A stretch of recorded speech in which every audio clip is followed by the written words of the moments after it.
राम राम दोस्तों, कैसे आप सब। आपका स्वागत है हमारे YouTube चैनल पर एक और नई वीडियो के साथ। दोस्तों, आज हम बात करेंगे एक ऐसे रहस्यमय गांव के बारे में जहां हर साल लाखों पक्षी खुदकुशी करते हैं। जी हां, असम की जतिंगा घाटी को पक्षियों का सुसाइड पॉइंट कहा जाता है।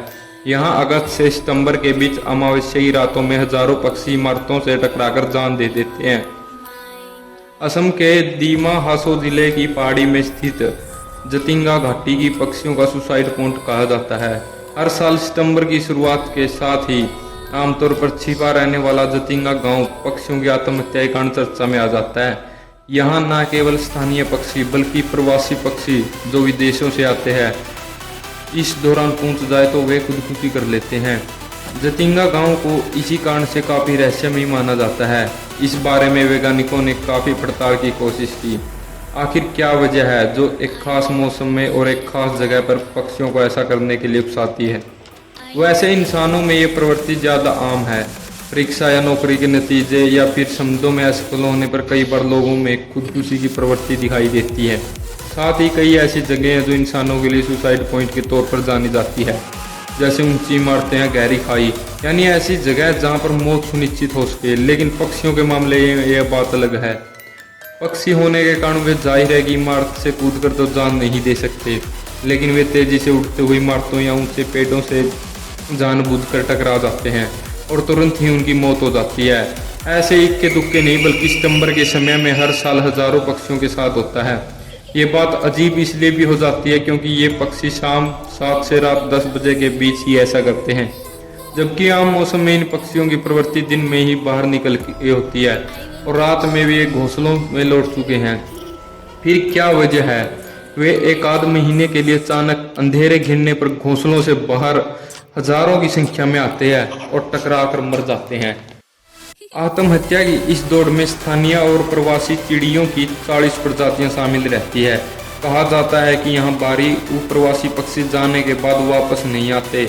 इस वैली में रात में एंट्री पर प्रतिबंध है। वैसे जतिंगा गांव प्राकृतिक कारणों के चलते 9 महीने बाहरी दुनिया से अलग ही रहता है। कई पक्षी विज्ञानियों का मानना है कि इस दुर्लभ घटना की वजह चुंबकीय ताकत है। जब नम और कोहरे भरे मौसम में हवाएं तेज से बहती है तो रात के अंधेरे में पक्षी रोशनी के आसपास उड़ने लगते हैं। रोशनी के कारण उन्हें दिखाई नहीं दे पाता और तेजी से उड़ते हुए वे किसी इमारत या पेड़ या वाहनों से टकरा जाते हैं। ये कारण बताते हुए वैज्ञानिकों ने सितंबर महीने के दौरान जतिंगा में बाहरी लोगों के आने पर रोक लगा दी। यहाँ तक कि शाम के समय यहाँ गाड़ियाँ चलाने पर भी मना कर दिया गया है ताकि रोशनी न हो। लेकिन इसके बाद भी अजीबोगरीब तरीके से पक्षियों की मौत का सिलसिला जारी रहा। यह चीज केवल और केवल जतिंगा गांव में ही दिखती है। एक रिपोर्ट के अनुसार गांव से 2 किलोमीटर दूर दूसरे गांव में भी पक्षियों के साथ ऐसा नहीं होता है। गांव वाले इसके पीछे किसी रहस्यमयी ताकत का हाथ मानते हैं। वहाँ मान्यता है कि इस दौरान हवाओं में कोई पैरालौकिक ताकत आ जाती है जो पक्षियों से ऐसा करवाती है। वे मानते हैं कि इस दौरान इंसानी आबादी का भी बाहर आना खतरनाक हो सकता है, इसलिए सितंबर अक्टूबर के दौरान वहाँ शाम के समय एकदम सुनसान हो जाता है। वैसे तो पक्षियों की कथित आत्महत्या का ये सिलसिला साल 1910 से ही चला आ रहा है, लेकिन सबसे पहले साल 1957 में बाहरी दुनिया को इसका पता चला। तब पक्षी वैज्ञानिक APG किसी काम से जतिंगा आए हुए थे।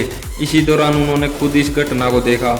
इस घटना का जिक्र पक्षी विज्ञानी ने अपनी किताब में भी किया। वे लिखते हैं कि कई कोशिशों के बाद भी इसकी वजह समझ नहीं आ पा रही है। पक्षी हर साल 15 अगस्त से 31 अक्टूबर के दौरान ऐसा करते हैं जब कोहरा और नमी होती है। सबसे अजीब बात यह है कि ऐसे अंधेरे रातों में ही होता है जब चांद की रोशनी बिल्कुल नहीं होती। तब से लेकर आज तक इस पर देश विदेश के कई वैज्ञानिक रिसर्च कर चुके हैं। यहाँ तक कि वन विभाग के अफसरों ने भी इसकी वजह जानने की कोशिश की, लेकिन अब तक पक्षियों की खुदकुशी की वजह या फिर इसे रोकने का कोई तरीका नहीं मिल सका। बहुतेरी बार इमारत से टकराकर घायल हुए पक्षियों का उपचार और उन्हें खाना खिलाने की भी कोशिश की गई, लेकिन ये तरीका भी बेअसर रहा। ऐसे पक्षियों ने खाना लेने से इनकार कर दिया और इलाज पर भी उनके शरीर ने कोई प्रतिक्रिया नहीं दी। तो दोस्तों, आपको ये वीडियो कैसी लगी हो? अगर ये स्टोरी आपको अच्छी लगी हो तो वीडियो को लाइक करें, चैनल को सब्सक्राइब करें। तब तक मिलते हैं अगली वीडियो के साथ।